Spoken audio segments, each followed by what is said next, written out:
volume gigantesco de dados. E quando a gente fala de volume, nós estamos falando aí na faixa de 163 zettabytes. Então, se a gente for ver, isso é um volume gigantesco de dados. Para quem não está acostumado com essa quantidade, pensem que a gente sai hoje de um celular que tem 1 mega, 2 mega, e agora multiplica isso por 1024, multiplica esse valor por 1024, e multiplica esse valor por 1024, e mais uma vez por 1024. Então, é um volume exorbitante de informação.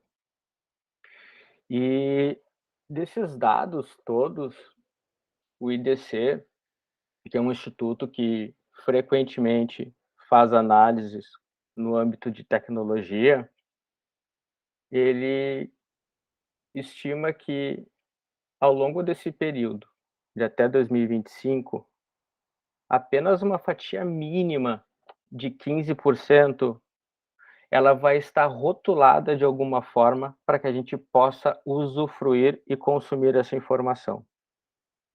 Ou seja, apesar de todo o volume que a gente tem, a capacidade de absorção dessas informações ela ainda fica muito aquém.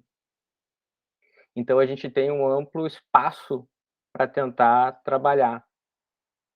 Claro que quando a gente fala desse amplo espaço de trabalho e tudo mais, a gente está falando de possibilidades de introdução de ferramentas de tecnologia para melhor explorar essas informações. Então, se a gente pensar que em 1 minuto da internet a gente gera informações as mais diversas e que a maioria dos nossos dispositivos em casa, como talvez televisores, smart TV e alguns outros equipamentos que, de certa forma, foram introduzidos no nosso dia a dia, todos eles acabam gerando informações, sejam do nosso comportamento durante a interação com ele, seja simplesmente de dados informacionais do próprio dispositivo.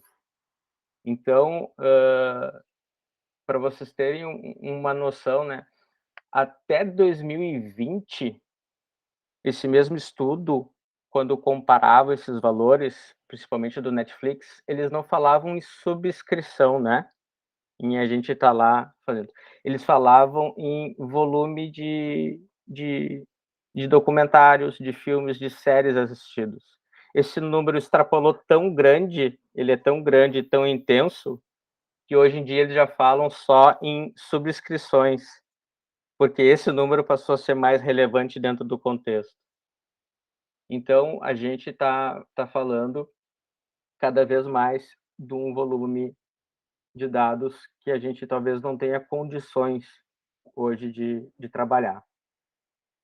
Por que a gente não teria condições, né?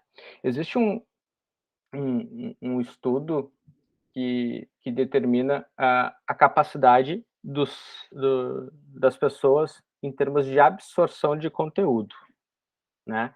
Então, perdão.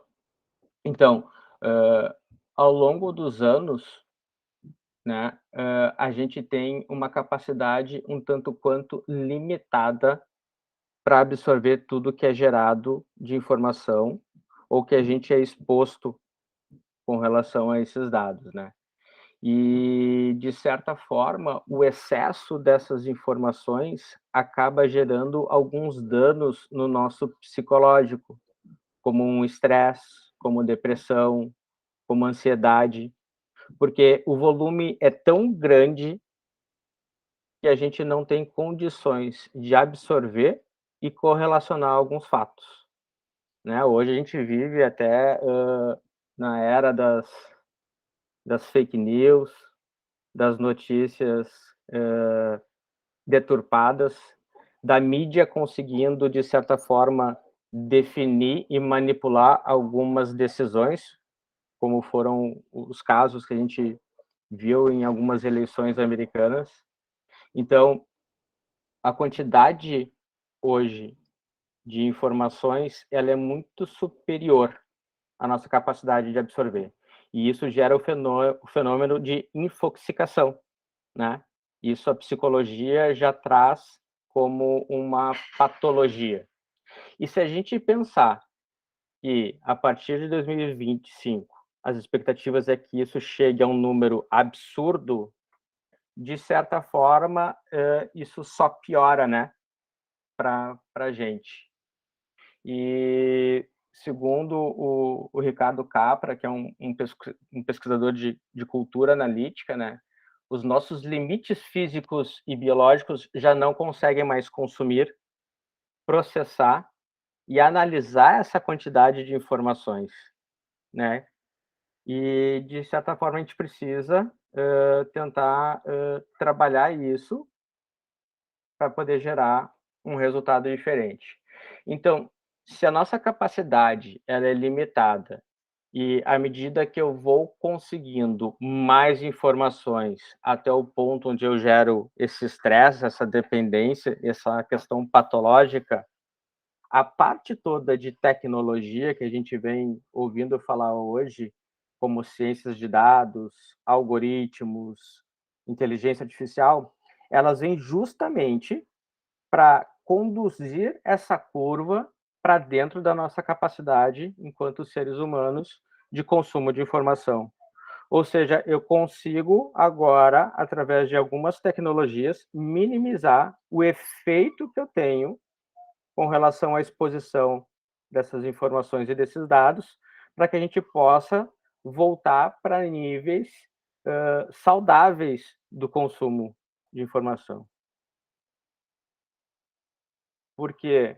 Porque se a gente pensar que quanto mais dados eu tenho,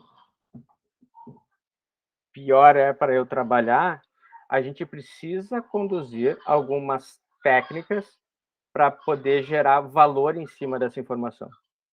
Então, hoje eu tenho um volume de dados que soltos pouco dizem, mas que quando eu começo a amarrar eles e a criar contextos, eu começo a gerar informação, né? Eu ter um número solto hoje não me diz nada.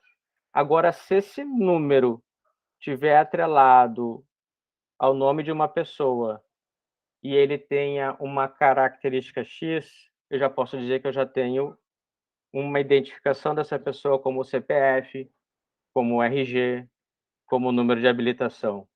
Se eu tiver essa informação dentro de um contexto diferente, ou de eu saber exatamente no que ela é utilizada, eu passo a ter o conhecimento.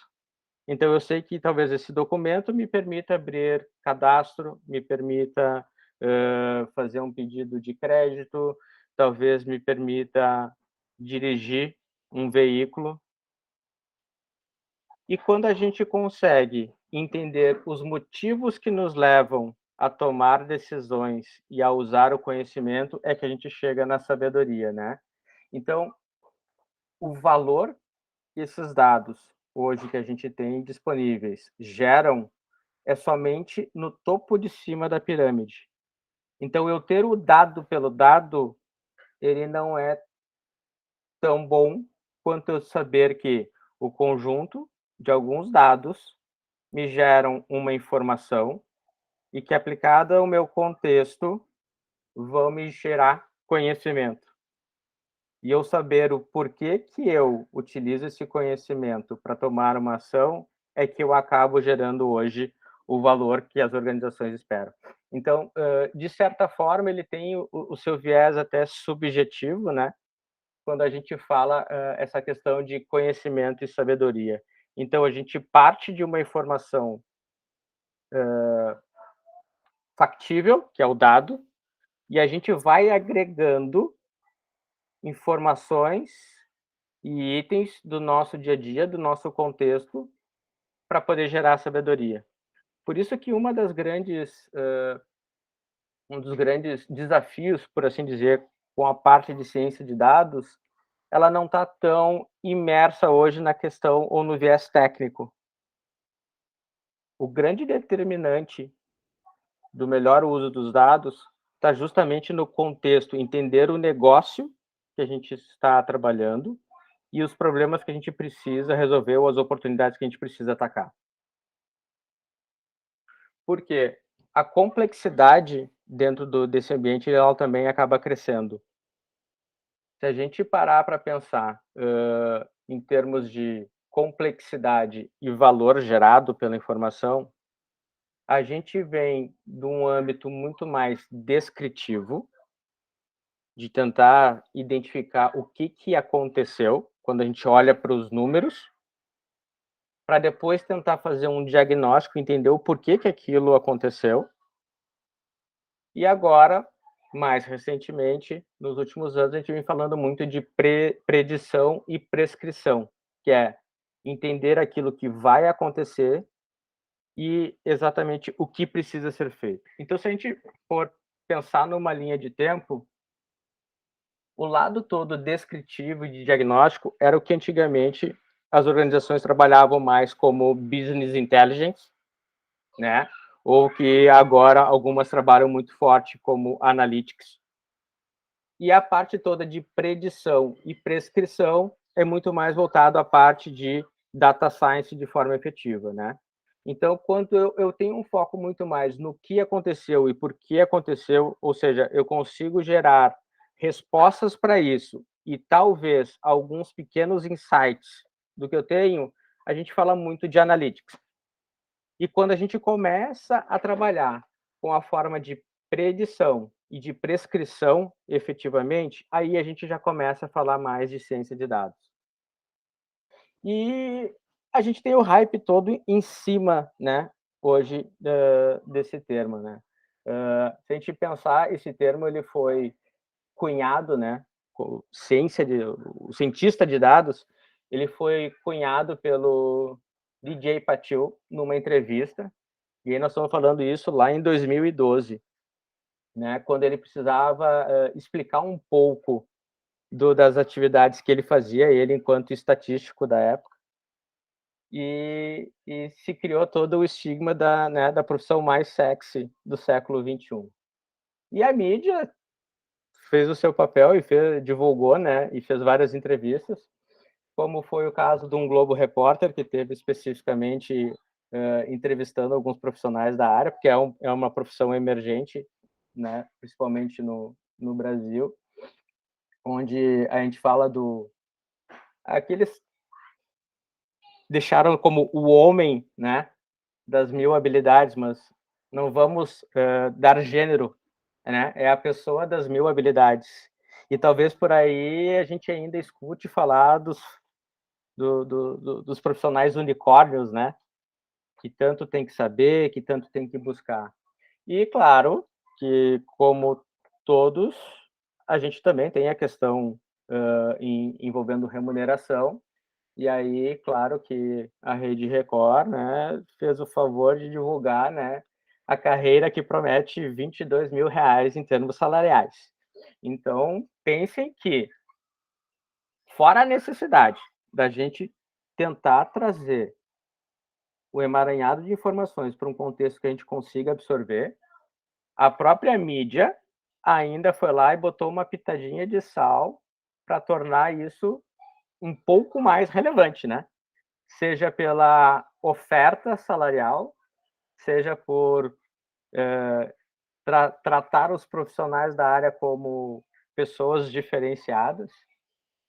E isso a gente acaba vendo o reflexo até no próprio mercado, tá? Se a gente fizer essa pesquisa de hoje, tá? Bem simples. LinkedIn, vagas para cientista de dados, analista de dados, engenheiro de dados e analytics, só para tentar pegar algo um pouquinho mais genérico, tá? Olhando o Brasil no último mês, a gente tem muita oportunidade. O mercado está realmente aquecido.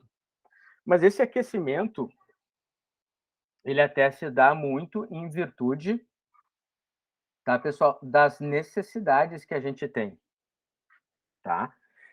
Necessidades essas que a gente vem vendo durante as transformações das organizações e cada vez mais as organizações tentando dar uma olhada para o seu cliente pro seu cliente de uma forma diferente para que ele possa receber as suas ofertas, seus produtos e serviços de forma mais personificada, né? Então, todos os aplicativos que a gente tem hoje que faz consumo, cada vez mais eles conhecem, né, quem são os seus usuários e acabam customizando as suas ofertas. Então, toda essa questão de necessidade de centralizar o atendimento e a experiência do usuário fazem com que o mercado acabe aquecendo, né? Porque eu não tenho como fugir do uso das informações. Eu não tenho como fazer uma oferta atrativa para o meu cliente se eu não souber qual é o meu público-alvo, qual é a minha faixa etária de consumo, quais são os produtos que eu mais consumo, quais são os itens que geralmente a gente compra e que efetivamente acabam influenciando, né, na minha interação com as organizações. Eu lembro de um trecho do livro chamado Data Science para Negócios, e onde uma rede de supermercados, à medida que estava se aproximando um furacão, imaginava que o produto que talvez tivesse mais demanda nessas situações fosse o produto A, e quando foram analisar em ocorrências do passado quais eram os produtos mais procurados pela população local, acabaram se surpreendendo que não era exatamente aquele tipo de produto, ou aquele tipo de produto jamais passaria na cabeça das lideranças que acabam tomando decisão de que esse era o produto que eles deveriam prever até uma capacidade de estoque maior. Então, quando a gente fala de transformações digitais dentro das organizações, inevitavelmente a gente fala de ciência de dados, de analytics e por aí vai.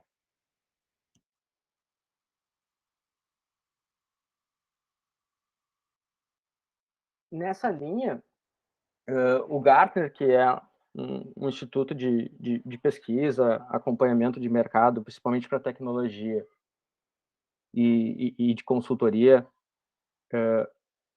famoso, eles colocaram os top 10 itens em termos de tendências, né? Hoje muito para 2021, mas que a gente pode aí entender que pelo menos o primeiro semestre de 2022 tenderá a continuar, né? Então, muito no uso de tecnologias para acelerar mudanças, tecnologias para gerar mais valor de negócio, né? E a questão toda até de distribuição no acesso ao consumo dessas informações. Então, a tendência é muito positiva para o mercado quando a gente fala de dados. E nesse sentido, esse mesmo instituto ele acaba pegando o que eles chamam de hype cycle, que é uma curva onde eles analisam características, ferramentas e linhas de trabalho com relação a determinados assuntos, e essa é uma específica com relação à parte de analytics e BI, e aí a gente começa a perceber alguns itens aqui que são bem interessantes, né? Num passado, a gente falava muito de estruturas de data warehouse, de ambientes de DW, onde o pessoal fazia as suas visões, criavam seus principais indicadores e isso era utilizado. Isso hoje já acaba ficando como uma tecnologia que já atingiu seu platô. Ela dificilmente vai evoluir daquela forma. Em compensação, a gente já acaba vendo estruturas mais de self-service, data e analytics. Ou seja, não é que essas estruturas de data warehouse elas deixaram de existir ou deixarão de existir. Na verdade, elas passarão a ser consumidas de uma outra forma. E aqui, quando a gente fala de estruturas de self-service, entram ferramentas específicas como Power BI, como Tableau, como Click. Então, a gente tem uma série de ferramentas que acabam surgindo. E aqui a gente pode ver pela corzinha das bolas o que a gente tem aí expectativa, né, em termos de atingimento do platô. Né? Então, a maioria, tá? Então, aqui a gente tem muito a parte de algo que está muito no âmbito de inovação, é algo muito novo, são itens que o mercado começou a falar num curto espaço de tempo e ainda está sendo amadurecido. Existe a ponta de cima que já é muito mais onde a gente tem picos, né, de expectativas com alguns temas, né? A gente tem o nosso vale da desilusão aqui, inevitavelmente são tecnologias que em um determinado momento se esperava até um pouco mais, né, com relação àquele tema, mas não chegaram a seguir em frente. E aí a gente vai se direcionando aqui para a parte de platô.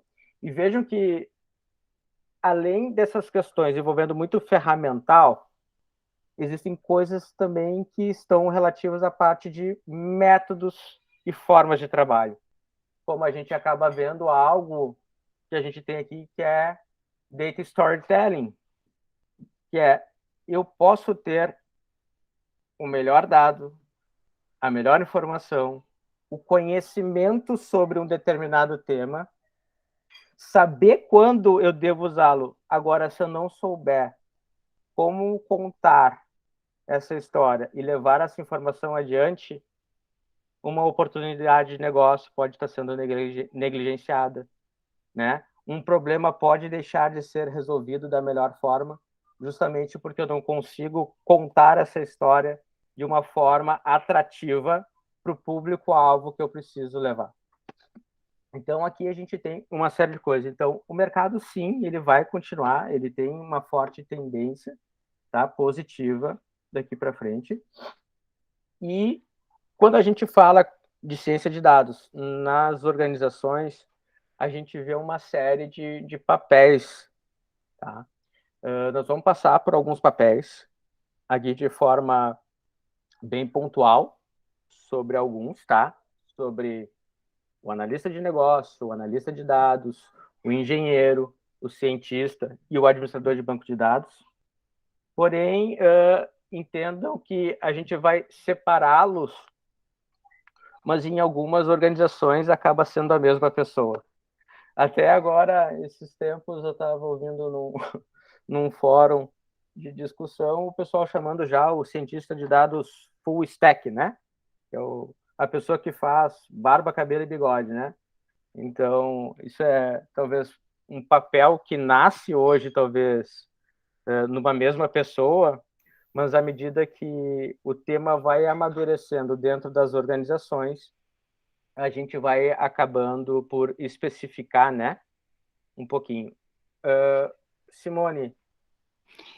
O que a gente ouve falar, né, Thiago, não me corrija, é Uhum. que algumas empresas, quando iniciam na área, né, começam com uma pessoa ali fazendo um trabalho, e aí, conforme esse trabalho vai aumentando e as necessidades também, vai se criando os novos papéis, né?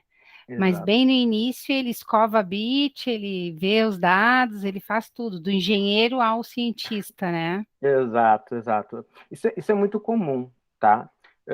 E não há nada de errado, né? Sim, Em isso começar assim. Até porque, se a gente parar para pensar, se a organização não sente essa dor, né? Ela dificilmente vai entender o porquê de alguns papéis tão específicos. Então, ela precisa vivenciar. Isso faz parte da curva de aprendizado e da maturidade da organização. Dificilmente a gente entendi. vai, né, já nascer com a melhor estrutura em termos de forma de trabalho, né? E por que que eu até volto a dizer que no contexto de dados é difícil tu ter esses profissionais unicórnios, né? Para vocês terem uma ideia, ela está bem ilegível e é proposital. mas tem o link ali, se vocês quiserem fazer uma navegação melhor. Se a gente parar para pensar hoje, a gente teria, para dizer que existe um profissional completo, ele teria que se desenvolver em 206 capacidades. Ou seja, ele deveria ter um nível de proficiência um tanto quanto alto numa série de questões que vai desde a parte de negócio, da parte de tecnologia, da parte mais de ciência mesmo, que é quando a gente coloca modelos matemáticos para nos ajudar a resolver problemas, e toda a parte de cultura, né? Então, é difícil tu ter um profissional que cubra, né, essas 206 capacidades.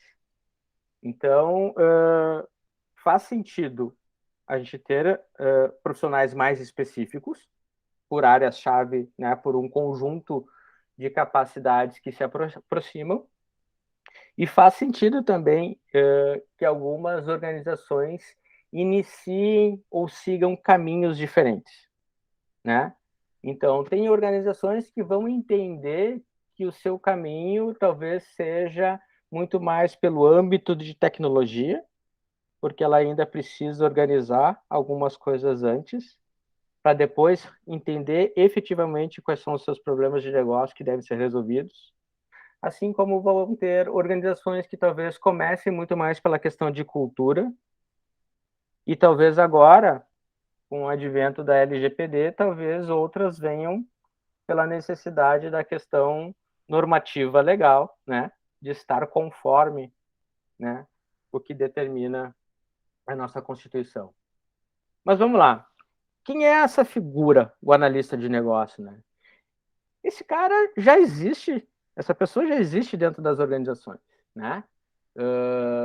Talvez em algumas áreas tenha um pequeno sombreamento com alguns cargos como o de analista de dados, mas esse profissional ele é muito mais a pessoa que entende efetivamente como as coisas funcionam dentro da organização. Entende as regras de negócio, ele vive o dia a dia, ele entende das negociações, de como é que o negócio funciona.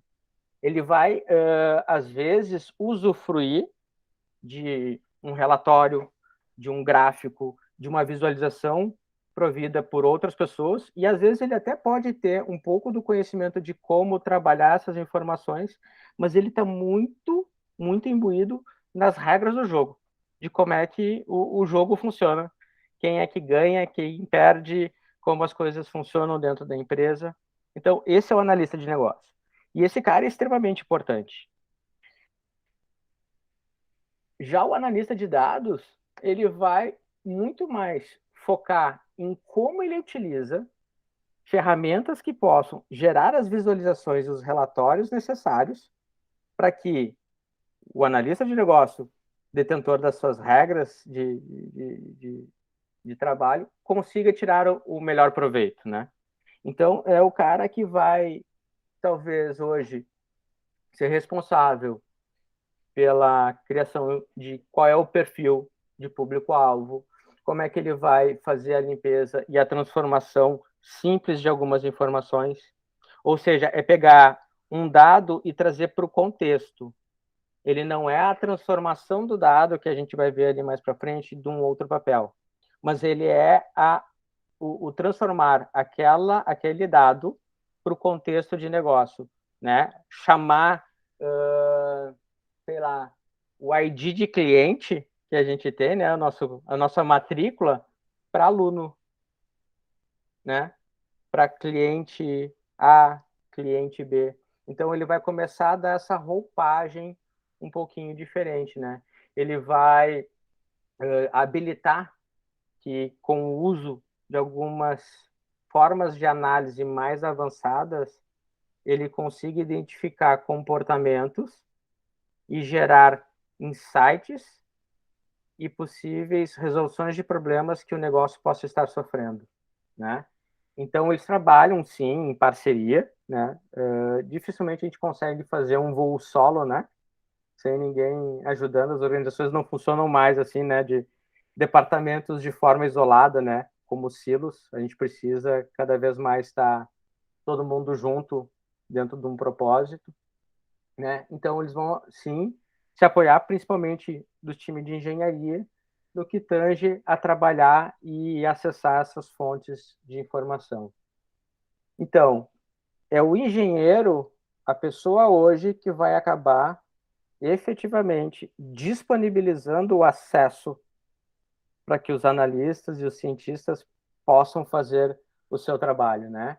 Então, hoje os engenheiros eles acabam trabalhando muito no provisionamento e configuração de ambientes de tecnologia, de plataformas de dados, né? Para seja dados estruturados, como tabelas, né? Como estruturas tabulares, ou até como dados não estruturados, como quantidade de curtidas que a gente teve numa determinada publicação, numa determinada mídia social, né? Então, são os engenheiros que vão pegar toda essa informação, organizar ela e deixá-la acessível para que o resto da organização consiga trabalhar e utilizar desse conhecimento para tirar o proveito, né? Então, geralmente, eles acabam trabalhando muito em parceria com os cientistas, com os analistas, né? É quase como se fosse uma evolução do antigo papel que se tinha dentro de BI, que era o cara que fazia as visões, né, com informações melhores dos antigos relatórios de inteligência de negócio, né? Então, aqueles relatórios com um cruzamento de várias informações, antigamente era esse profissional que fazia, e hoje, com o advento de novas tecnologias e uma mudança que a gente está tendo de paradigma, e alguns profissionais acabaram migrando e saindo dessa área para atuar muito mais no braço de engenharia, seja para organizar as informações, automatizar coletas, estruturar todo esse passo a passo até chegar na informação que se precisa, né? Já o cientista, então, né, o nosso profissional mais sexy, vamos dizer assim, né? Já o cientista, ele tem uma visão um pouquinho mais diferenciada, vamos dizer assim, do analista de dados. Tá? O cientista ele vai acabar trabalhando muito mais do que propriamente dita a análise descritiva, né, de descrever exatamente o que a gente tem de dados e informação. Ele vai tentar achar, através de análise exploratória desses dados, quais são os fatores que acabam influenciando de forma efetiva numa tomada de decisão. Então, ele vai tentar identificar quais são as variáveis que sensibilizam o negócio e qual é o comportamento dela, para, através de modelos matemáticos, poder realizar agrupamentos, para poder realizar projeções, para poder realizar até prescrições do que as organizações precisam fazer para evitar daqui a pouco que um cliente deixe de comprar, né? Ou deixe de usar dos serviços da empresa, né? Então, ele tem muito mais um viés até mais de pesquisa, né? E talvez esse seja o grande ponto, né? Ele é um trabalho científico. Então, ele tem um método, ele tem uma metodologia por trás, e ele geralmente tende a ter um espaço de tempo um pouquinho maior em termos de esforço de trabalho do que o analista, mas eles acabam, por vezes, trabalhando em parceria, seja por um insight que o analista acabou olhando em dados do passado, e isso pode gerar influências comportamentais para o futuro. Então, em algumas organizações, é comum haver um pouco de sombreamento entre as tribos de análise de dados e as tribos de ciência de dados, né? Se a gente pensar num produto como, sei lá, plástico esses de cartão, né? Cartão de crédito. Em algum momento, o time que acaba olhando volumetrias de emissão de cartão, de comportamento dos usuários com relação a compras de débito e crédito, vão acabar interagindo com os cientistas para entender quais são as possibilidades de uma fraude ocorrer numa determinada transação. Por quê? Porque o analista ele acaba estando mais no dia a dia e ele consegue conversar num nível mais técnico com o cientista, talvez, do que o analista de negócio. Então, ele é muito tem muito um complemento e uma troca de figurinhas. Então, o lado todo do cientista ele até pode parecer num primeiro momento de que eles fazem o mesmo tipo de trabalho, mas no final a gente vê que a complexidade em termos de atividades e de método de trabalho do cientista, ele acaba sendo um pouco mais diferenciado, né? Ele tem muito mais até o viés acadêmico, de certa forma, quando os modelos que a gente tem matemáticos possam não atender na sua totalidade a necessidade que a gente tem para resolver um determinado trabalho ou trabalhar uma oportunidade de negócio. Já o administrador de banco de dados, o famoso DBA, esse é o papel mais comum que a gente tem dentro das organizações, né? Dificilmente hoje não temos banco de dados nas empresas, né? Então esse é o cara que acaba atuando no dia a dia para deixar esse ambiente acessível, para que as transações sejam registradas, para que os dados sejam gravados, e ele atua em parceria com o engenheiro no âmbito de proporcionar, né, o acesso a essas informações. Então, esses seriam os principais papéis e diferenças, tá? Dentro das organizações, a gente vê isso, às vezes, até sombreando. Então, é o administrador de dados que acaba fazendo, às vezes, às vezes, do engenheiro de dados, no que tange a disponibilização do acesso, é o analista que está até pensando em migração de carreira, já está fazendo mais pesquisa, atuando mais no entendimento de modelos matemáticos para poder resolver um determinado problema. Então, a gente vê, sim, esse sombreamento em alguns papéis, é natural da maturidade, do momento de vida das organizações. Mas hoje, se a gente fosse botar numa escala, tá? De 0 a 5, né? Essas escalas de maturidade, a gente poderia dizer que no Brasil, né? Até por base do que aquele Instituto Gartner fala, a maioria das organizações estão ali, uma maturidade 2 para 3. E isso o que quer dizer? Que a gente ainda tem um bom chão para percorrer, a gente tem necessidades para trabalhar. Então, é sim um mercado aquecido, é sim um mercado com um vasto campo, né, para ser explorado, nos mais diversos segmentos. Então, não são só aplicativos digitais, não é só banco. Hoje, o que a gente vem acompanhando de notícias, o mercado agrícola cada vez mais vem fazendo uso, né, de estruturas de dados para melhorar, seja a percepção de pragas em lavouras, seja na melhor adoção de insumos e defensivos para que a cultura possa dar o rendimento que precisa.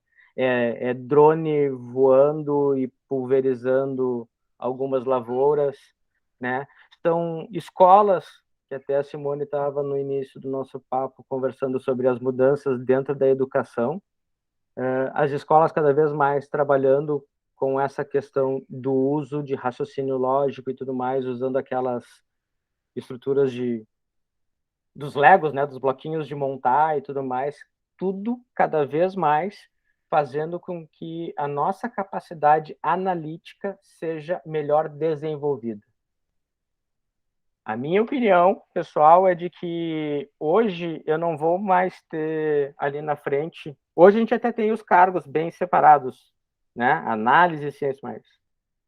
Minha visão é que ali na frente, assim como hoje a gente é obrigado, a gente já tem, né, como dado que o profissional saiba acessar a internet, a capacidade analítica também já seja algo mandatório.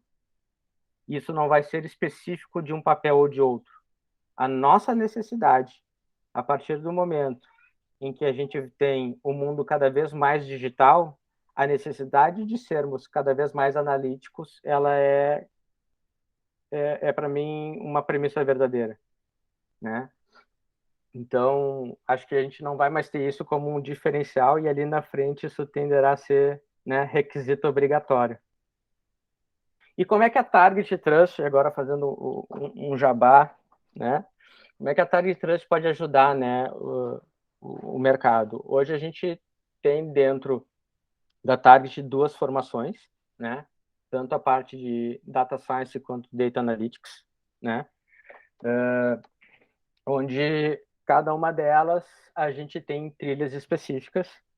Hoje, esta aula aqui é a aula introdutória da turma que está na formação de Data Science, né? Hoje a gente estaria começando a turma de lógica de programação e as ferramentas de trabalho para a parte de dados.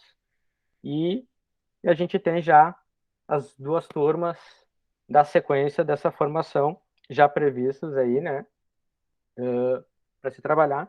E na parte de Data Analytics, aí a gente já tem um viés um pouquinho diferenciado, não é tanto voltado à programação efetiva, né? Essa parte mais de torturar o código, né? Mas já é algo mais para que a gente já consiga dar uma pronta resposta dentro das nossas necessidades, que é a parte de analítica, onde a gente tem a parte toda de análise e visualização de dados, aí envolvendo consultas à estrutura de banco e Power BI, e o diferencial, que é um curso específico para como contar a história de forma correta, né? Então, a gente acaba com as duas formações, atendendo todos os públicos, seja aquele público que vai vivenciar muito mais essa parte que está, essa parte mais de ciência, né? De tentar predizer e prescrever coisas, né? De tentar sinalizar alguns pontos, quanto o pessoal que hoje já atua, já trabalha e ou gostaria de trabalhar com a parte toda de analytics, que é, né, tentar gerar insights, descobrir padrões e como a gente pode conversar com outras áreas da organização de uma forma mais assertiva, né? Bom, pessoal, agora estamos falando, são 8h03 de mercado, de perspectivas de futuro, de papéis e responsabilidades. Era isso mais ou menos que eu gostaria de estar passando para vocês. Eu não sei se ficaram dúvidas, se alguém tem alguma pergunta. Exatamente isso que eu ia comentar, pessoal. Se alguém quiser perguntar agora, uma coisa que não precisa ser necessariamente ligada à ciência de dados, mas é o que a gente está falando, mercado, ah, analista de dados, cientista de dados, engenheiro de dados, né? Conta um pouquinho, Tiago, hoje, o teu papel principal é qual no Sicredi? Tá. Hoje eu atuo numa área que a gente chama de VMO. Eu hoje estou alocado dentro do projeto que está trabalhando a parte toda de cultura de dados. Então, desse projeto transformacional, a gente tem algumas ambições. né? A proposta do Sicredi é ser excelente no uso de dados, né? Ter excelência no uso, até porque para nós o foco no associado é mandatório, né? Então a gente vem trabalhando toda a parte cultural, ou seja, de tentar levar para as áreas a melhor forma delas usufruírem das informações que elas já têm, né? Até para que elas possam fazer as perguntas corretas, né? Geralmente a gente cata a informação e aí depois sai tentando responder alguma coisa, né? Mas a gente inverte um pouco a lógica, né? A gente primeiro diz, tá, o que eu preciso responder? Qual é a minha grande dor? Então a gente está trabalhando essa parte muito cultural. Tem toda a parte de tecnologia, que sim, a gente precisa mexer para que a gente possa dar autonomia, né? Para as áreas usuárias, para as cooperativas, no caso do Sicredi, fazerem o melhor uso. Então tem toda uma parte de democratização do acesso a essas informações, né, para que as áreas não dependam dos times de tecnologia para gerar o relatório, para gerar a informação. Elas possam, a partir de um portal, ter acesso a esses dados e, dentro da sua necessidade, começar a se instigar e fazer o melhor uso da informação. Então, eu hoje atuo muito próximo desse time de projeto e eu trabalho também com outro tema, com outros dois temas, né, que de certa forma também envolvem dados, que é a parte toda de agilidade de produtos. Ah, mas como assim agilidade de produtos dados, né? Como Bom, assim? como assim, né? Agilidade, né? Agilidade, sim, a gente tem aquele conceito, né? Adaptar as mudanças mais do que reagir a planos previamente estabelecidos, né? Pensa que nesse sentido, a agilidade, ela também, de certa forma, ela precisa ser metrificada. Os processos internos que a gente acaba trabalhando em termos de eficiência precisam ser trabalhados, né? Então, nesse sentido, a gente acaba também se envolvendo porque o tema agilidade hoje ele ainda está sendo tocado por esse time, né? De Agile Coaches e Product Coaches. Então, a gente acaba atuando também porque a gente precisa mostrar os números dos times de desenvolvimento, no número de entregas de soluções para os associados. E em termos de produto, meu entendimento e a minha leitura é, eu não tenho como gerenciar um produto sem números, né? Sem informações. Eu preciso saber meu público-alvo, eu preciso saber quanto custa para eu manter o meu produto no ar, qual é a minha margem de rentabilidade, quais são os períodos sazonais, o que que eu, o que isso acaba influenciando no meu dia a dia enquanto gestor de um produto, né? Então, o tema em si, gestão de produto, né? Product Manager, ele está mais aquecido, né? Nesses últimos 2 anos, principalmente em virtude de produtos digitais. E o que a gente vem trabalhando muito nas organizações é como o uso de dados dentro do contexto do produto pode potencializar novas alternativas ou novas perspectivas de negócio. E, para pensarem, por que não os próprios produtos que a gente gera de dados possam ser trabalhados também como produto? Então, eu ter daqui a pouco um produto de dados que me retorne se determinado aluno vai deixar de fazer determinado tipo de formação porque ele não vem interagindo com a escola nos últimos X meses, isso pode ser encarado como um produto. Ele trabalha um problema, ele tem um público-alvo, ele responde uma necessidade de negócio. Isso por si só é um produto. Então, hoje o meu contexto é muito nisso, Simone. Eu estou muito mais como agente de transformação do que efetivamente hoje, não que eu não queira, mas está criando modelos para fazer alternativa A, B ou C. Bacana, legal. Tá bem, é mais de uma atividade, né, que se complementam. Exato, exato. Alguém tem mais alguma pergunta, gente, antes de começar a entrar em lógica de programação com ferramentas? O João, ó.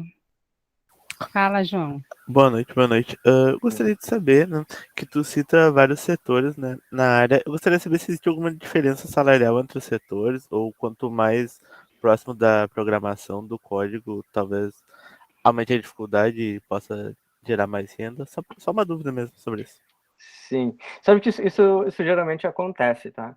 João, eu vou te dizer uma coisa, às vezes dentro da organização, o fato de estar na área A ou B já pode gerar essa variação salarial, tá?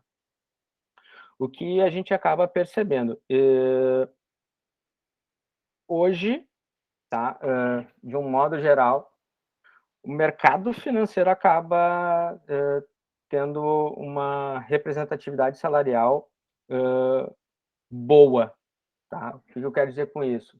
Geralmente, a indústria financeira como um todo acaba remunerando, né, de forma diferenciada, seja através de benefícios complementares, seja a questão de outros incentivos, tá? A área da saúde também tem um pouco disso, tá? E claro que agora a gente vem percebendo o movimento todo das startups, né? Então, tem algumas startups que estão fazendo um investimento pesado, dada a sua necessidade, né, de crescer e se tornar exponencial. E aí, quando a gente vai para startup, a gente acaba falando de um ambiente muito mais volátil, né? Então, tem muita mudança de mercado e tudo mais. Por exemplo, se a gente falar de Nubank, que não nasceu como uma startup e já está hoje dentro, aterrorizando o mercado financeiro, ela tem um atrativo salarial, por exemplo, melhor que daqui a pouco uma outra startup do mesmo segmento, porque ela já tem uma capilaridade maior, uma quantidade de clientes maior, né? Eu não saberia te dizer como é que está um pouco na indústria, tá? Essa questão salarial. Mas aí eu recorro ao Ciro, meu parceiro de formação, porque o Ciro atua mais no ramo da indústria, tá? Do que eu. Mas talvez ele possa falar um pouquinho. Mas assim, ó, tá? A única coisa que eu sempre eu gosto de frisar, a questão salarial, ela mexe com a gente, tá? Cara, ninguém é hipócrita aqui ao ponto de dizer assim, não, eu não quero saber de dinheiro. Todo mundo aqui tem conta para pagar, né? Eu, pelo menos, tenho algumas. Então, assim, a gente quer ganhar bem e tudo mais. Mas, às vezes, a questão do reconhecimento fala até mais alto, tá? Eu vou pegar aqui no chat, eu vou deixar uma pesquisa feita pela comunidade do Data Hackers. Ela está até sendo refeita esse ano, com o apoio de uma consultoria americana chamada Bain Company, mas ela fala um pouco desse perfil, principalmente no mercado brasileiro. E ela é bem fidedigna, ela não tem esse glamour todo que algumas consultorias fazem. Eu vou tentar deixar aqui, os dados estão disponíveis para consumo, tu pode gerar as tuas análises se tu quiser, mas ele tem um detalhamento mais. Mas, Ciro, me ajuda aí enquanto eu procuro aqui o link. Mas antes só de deixar tu falar, Ciro, eu queria fazer um comentário. Eu acho também que o João, né, perguntou se dentro de uma mesma empresa, no caso financeira, qual é a remuneração de um analista, de um engenheiro e de um cientista. Tem diferença também, né? Mais perto do código, no caso, quem trabalha mais com os algoritmos de machine learning, normalmente eu acredito que sejam mais remunerados do que os analistas. Sim. Mas depende da empresa. Era exatamente essa pergunta. Não, nesse sentido, sim, tá? O que a gente tem percebido, tá? À medida que um analista de dados mais sênior, ele tende a ter uma remuneração equivalente a um cientista de dados mais júnior. O que eu quero dizer com isso? Vamos lá, se eu tenho dentro das linhas de atuação analista, eu tenho júnior, pleno e sênior, né? E dentro de cientista de dados, eu tenho cientista de dados, júnior, pleno e sênior. O que a gente acaba percebendo é o último nível de senioridade do analista de dados, ele tende a ter um sombreamento com o nível de remuneração do cientista, lá na sua faixa inicial. Perfeito, Thiago. Perfeito. Exatamente esse é o cenário, inclusive na indústria, tá? Os analistas de negócio, analistas de sistemas sênior, têm a remuneração muito parecida com o cientista de dados júnior. Perfeito, então. Obrigado. Tu tá mutado, eu vou puxar a brasa pro meu assado, tá? Claro que quanto mais tu tem que engraxar as mãos no código, né? Mas talvez tu tenha uma tendência a ser melhor remunerado. Agora, olha como o mercado também ele é uma caixinha de surpresas, né? Se tu parar para pensar, hoje a parte toda de analytics está muito em alta, né? Vamos lá.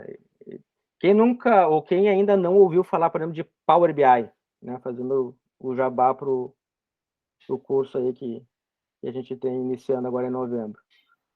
Power BI, a gente tem consultores, Microsoft, né? MVPs, pessoal tarimbado, que hoje não pega projetos por menos de 20 mil reais. Então, assim, está ganhando muito mais que muito cientista de dados de mercado que está trabalhando aí, suando a camisa e tudo mais. Então, tem os dois lados da moeda, tá? Porque se tu faz o que tu gosta, né? Cara, vamos lá. Se tu faz bem feito, né? E o que tu faz, daí te dá aquele brilho no olho, tu vai acabar te destacando, de uma forma ou de outra. Então, assim, acho que ainda tem margem, tá? Mas tem esse sombreamento. O engenheiro de dados, talvez hoje, ele fique muito equivalente aos salários do cientista, tá? Até porque esse foi talvez dos aprendizados do mercado, não adianta ter cientista se ele não tem dados para trabalhar. Então, até saiu uma pesquisa, acho que faz uns 2 anos, que dizia, né, que para cada cientista de dados, a organização deveria ter de 2 a 3 engenheiros para abastecer esse profissional, para que ele não se frustre, para que ele consiga gerar o resultado que ele precisa, né? Então, tem essa necessidade. Então, engenheiro e cientista mais ou menos no mesmo patamar, o analista, ele tende a ter uma remuneração mais baixa, principalmente na fase mais inicial da sua carreira, e à medida que ele vai se provando e provando o seu valor para a organização, ele começa já a galgar remunerações desses outros dois papéis, né, de uma forma mais fácil, né? Então tá, era isso mesmo. Obrigado, viu? Tranquilo. Mais alguma pergunta, pessoal? Vou deixar aqui no chat.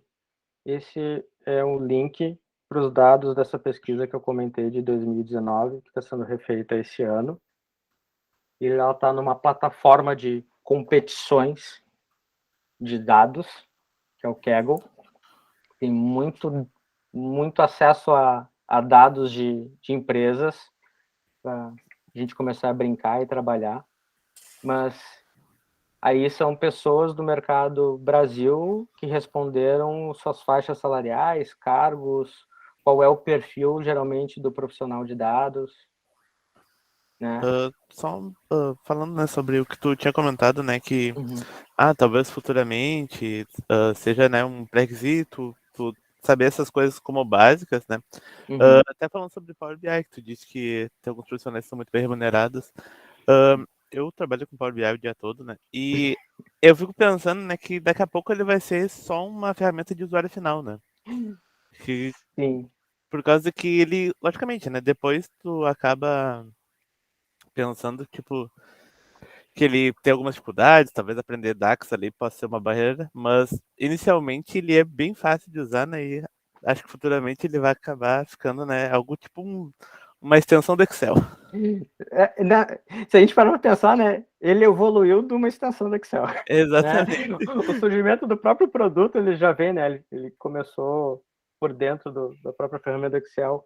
Mas sim, sabe que é por isso que como é que é que eu não quero, como é que chega a ser um conflito, né?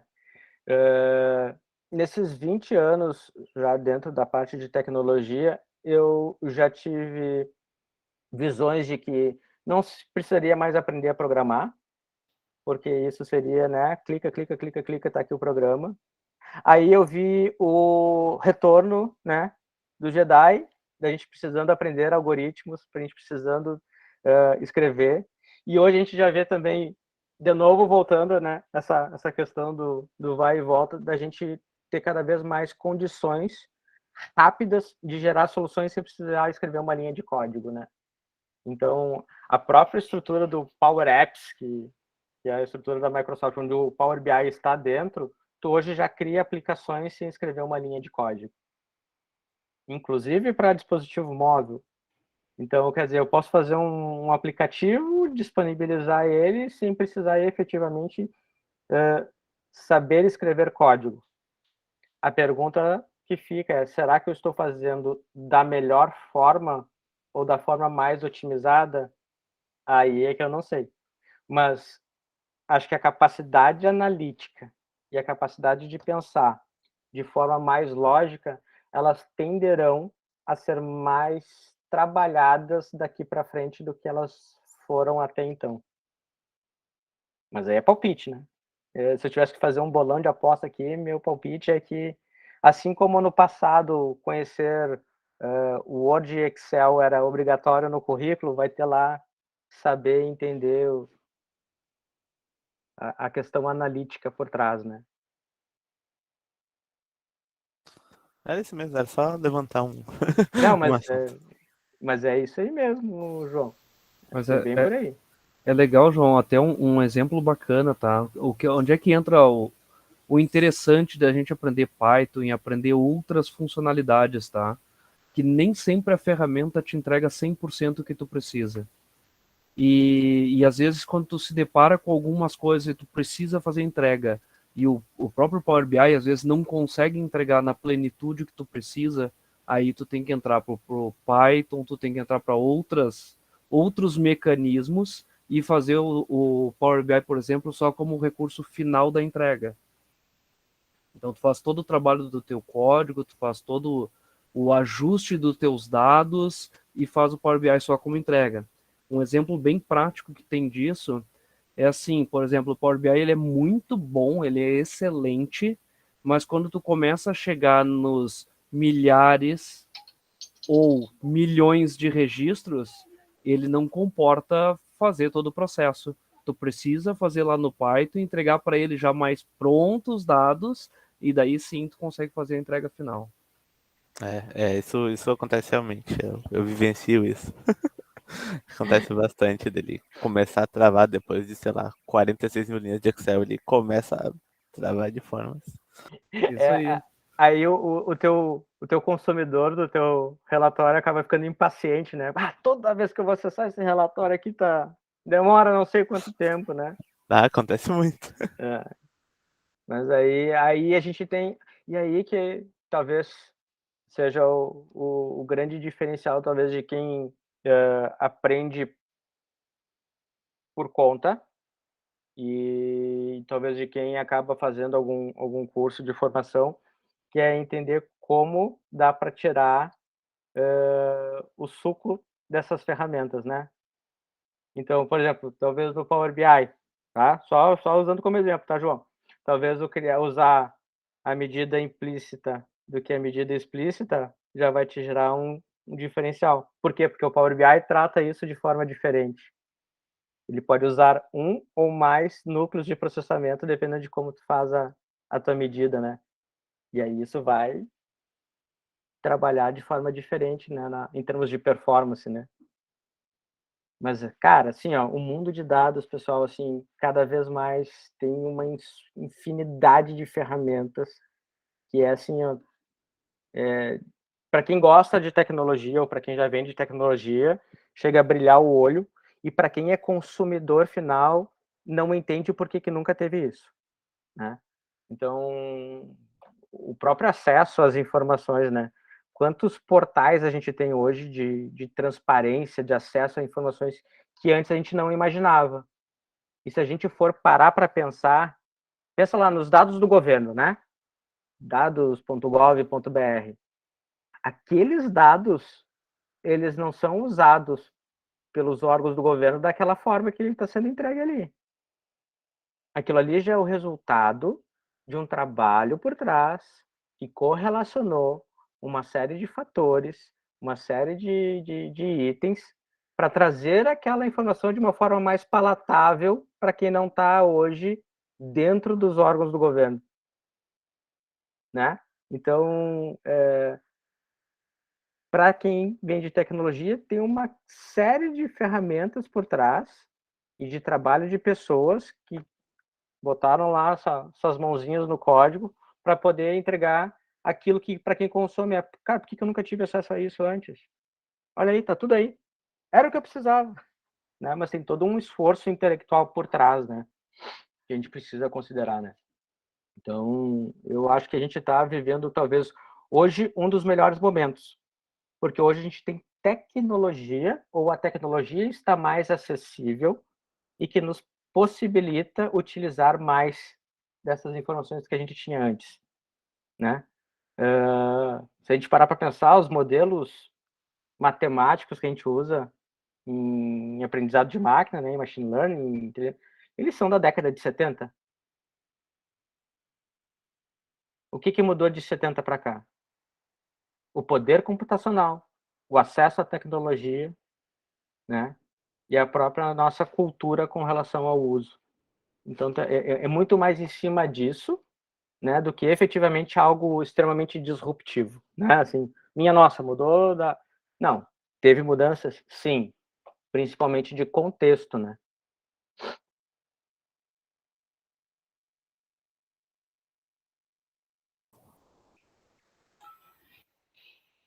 Então, acho que é isso, né? Agora, normalmente, Thiago, assim, a gente pode fazer um intervalinho de 10 minutos, 15, para quem quiser comer alguma coisa, esticar as pernas, e voltamos, né, para te continuar a aula. Porque Tá. agora tu já vai entrar no conteúdo de lógica, né? Isso. Vamos falar Então, um pouquinho sobre lógica de programação. Isso.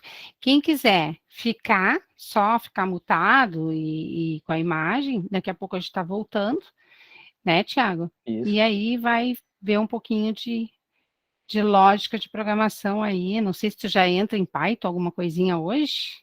Não, mas a gente pode fazer uma degustação rápida. Ah, legal, para quem quer ver um gostinho do Python aí, né? Então é isso. E quem quiser, pessoal, conversar com a Cláudia amanhã, quiser ainda entrar nessa formação, dá tempo, tá? E aproveitar